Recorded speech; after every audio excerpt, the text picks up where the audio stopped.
ఒకప్పుడు స్టార్ హీరోతో కొత్త దర్శకుడు సినిమా చేయాలి అంటే రకరకాల ఈక్వేషన్స్ తెరపైకొచ్చేవి.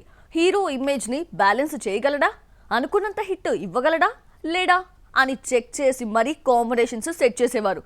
కానీ ఇప్పుడు సీన్ మారిపోయింది.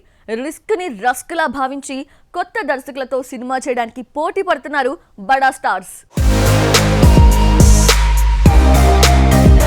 టాలీవుడ్ లో మెగాస్టార్ చిరంజీవితో సినిమా అంటే బడా డైరెక్టర్స్ కే పెద్ద సవాల్. కంటెంట్ నుంచి బడ్జెట్ వరకు ప్రతిదాన్ని జాగ్రత్తగా డీల్ చేయాలి.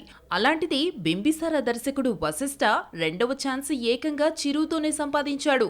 అదే విశ్వంభర. ప్రెజెంట్ ఈ సినిమా సెట్స్ పై ఉంది. బింబిసారాతో వశిష్ఠ టాలెంట్ ని గుర్తించి మెగాస్టార్ ఇచ్చిన అవకాశమిదే. ఇక చిరు బాటలోనే ట్రావెల్ చేస్తున్నాడు రామ్ చరణ్.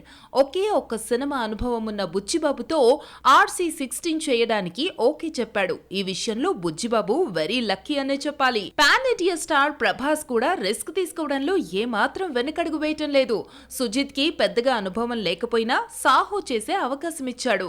జిల్ తెరకెక్కించిన రాధాకృష్ణతో రాధేశ్యామ్ చేశాడు. ఇప్పుడు సీతారామంతో హిట్ కొట్టిన హను రాఘవ్పుడికి పాన్ ఇండియా సినిమా చేసే అవకాశం ఇచ్చాడు.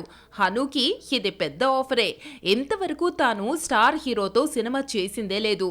మీడియం రేంజ్ హీరోలతోనే సినిమాలు చేశాడు. సో ప్రభాస్ నమ్మకాన్ని హను నిలబెట్టుకోవాల్సిన ఆవశ్యకత ఎంతైనా ఉంది.